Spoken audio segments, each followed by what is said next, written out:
Mesdames et messieurs, bienvenue au Digital Info. Deux titres font la une du journal. Célébration de la Journée internationale de la liberté de la presse ce 3 mai 2018 et le zoom sur le marché de la frontière.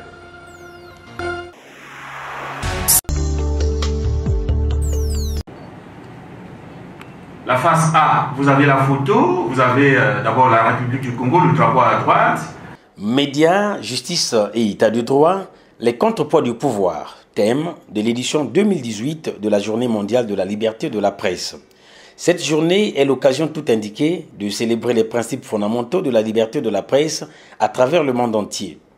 Occasion également de défendre l'indépendance des médias et de rendre hommage aux journalistes qui ont perdu la vie dans l'exercice de leurs fonctions. Concernant la liberté de la presse au Congo, la diversité des médias témoigne bien que le journaliste est libre d'exercer son métier. Seulement, cette liberté dépend bien évidemment du respect scrupuleux des lois sur la presse.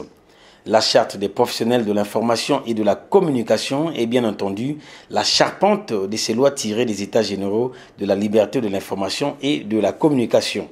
Le Conseil supérieur de la liberté de l'information et de la communication, organe de régulation des médias, multiplie des descentes dans les médias pour discuter avec les professionnels sur des questions d'éthique et de déontologie.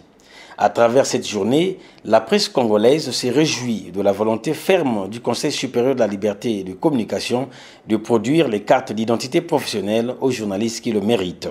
L'annonce de la tenue des États généraux de la presse en octobre prochain par le président du Conseil supérieur de la liberté de l'information et de la communication est également saluée par les chevaliers de la plume et du micro. Une occasion donnée aux journalistes exerçant en République du Congo de revisiter l'ensemble de leurs préoccupations. Cette 25e édition s'est aussi orientée vers les questions des médias et de transparence du processus politique, de l'indépendance du système judiciaire et de ses connaissances en matière de médias et de la responsabilité des institutions de l'État vis-à-vis du public.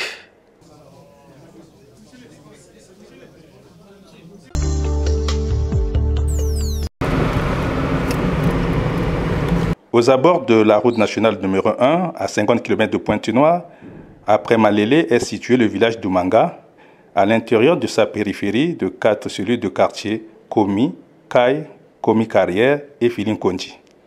4 cellules de quartier ayant chacune une existence communautaire spécifique dans l'exercice de leurs diverses activités socio-économiques.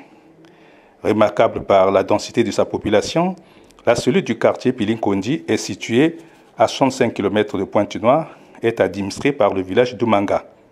Ici, la vie rurale n'est pas différente de celle des villages des départements de Pointe-Noire et du Kwilu.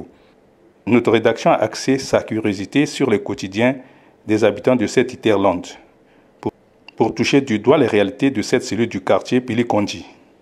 Un quotidien en proie aux difficultés d'eau potable, soumettant à ses habitants d'effectuer à moto une distance de 4 km pour s'approvisionner en eau sur la route nationale numéro 1.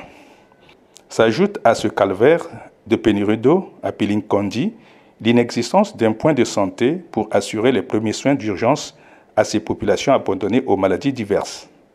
Occasion donnée au vice-président de la jeunesse et au secrétaire du quartier Filinkondi de faire une lecture sévère de leur entité rurale.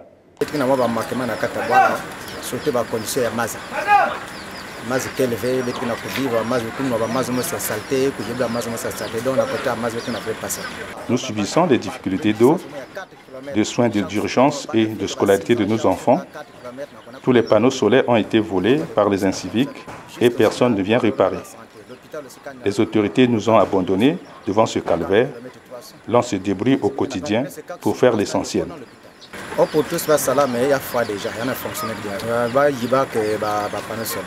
Les comme 1000 personnes.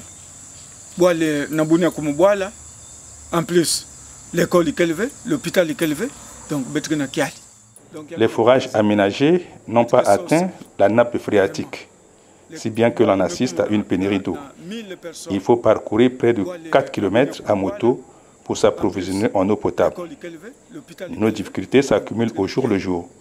Pour se soigner, par manque d'un poste de santé, il faut aller à Malélé ou Pointe-Noire. Pourtant, nous serions déjà un village Mais nous gardons toujours le statut de cellule de quartier de Doumanga. Les populations souffrent, il faut venir en aide pour satisfaire les attentes des populations de Pilinkondi. Des réalités au cœur des besoins physiologiques du quotidien de la vie rurale, avec le destin des populations qu'il faut aménager devant les attentes d'urgence qui les angoissent. Car sans eau potable et point de santé, les ruraux sont asphyxiés.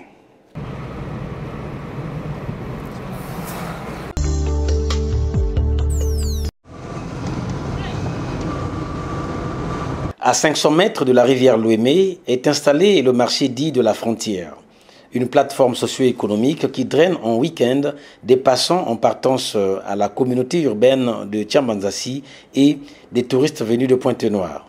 Ici se vendent toutes catégories d'aliments, mais les plus en vue, ce sont les menus maboké, des poissons silures assaisonnés, enveloppés dans les feuilles de brousse. Exposés sur un feu dosé par des vendeuses qui passent le clair de leur temps journalier pour attendre les acheteurs. Un menu assaisonné qui se consomme bio, motivant les gourmets à manger et acheter sans passion pour satisfaire les goûts de leur ménage. De l'avis d'une opinion de consommateurs, les maboké ne grèvent jamais, car ces nombreux acheteurs accourent de partout pour acheter et laisser les consignes d'achat. Achalandés aux passants sur la route de la frontière et aux abords de ce marché, donnant à chaque vendeuse la chance de gagner une recette acceptable de la journée. Notre rédaction s'est intéressée à un échantillon de vendeuses qui ont manifesté leur joie et émis les difficultés qu'elles rencontrent autour de ce marché. Na l'herbe tu vanda na zand vanda bien. Du bouquet si vanda prix bien. Nous vendons ici depuis des années. Ce commerce du poisson maboké marche bien. Nos clients viennent de partout et l'on apprécie le produit écoulé sur le marché.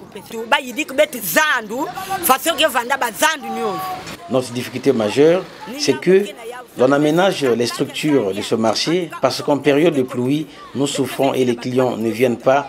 Il nous faut des abris de sécurité. La rivière Louémé est notre première source d'approvisionnement en poissons. On achète auprès des pêcheurs pour fabriquer ce produit fini. Cadre de repos et de détente prenant une allure d'un espace touristique, le marché de la frontière, par son audience socio-économique, doit mériter l'attention soutenue des autorités en charge des marchés ruraux.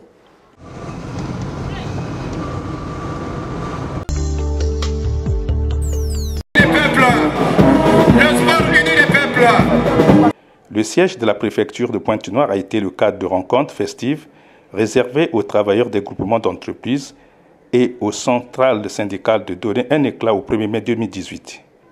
Une célébration qui perd progressivement son audience d'antan au plan national et départemental, justifiée par la situation socio-économique que traverse le pays. Le département de Pointe-Noire n'a pas dérogé à la tradition festive.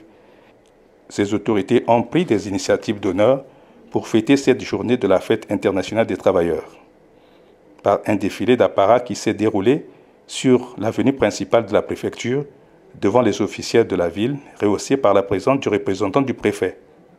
Au centre de la fanfare kimbanguiste, l'on assistait au passage des carrés des travailleurs, des entreprises, des services administratifs et associatifs de Pointe-Noire. Construit à l'époque coloniale.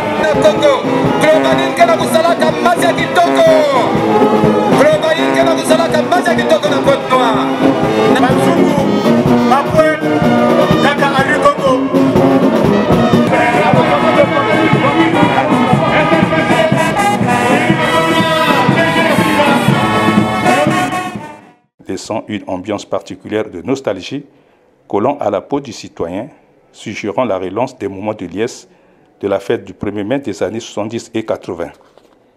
Une journée du 1er mai qui permettait aux travailleurs des groupements d'entreprises de renouveler leur confiance et dévouement à l'autorité, gage d'une image de travailleurs émérite.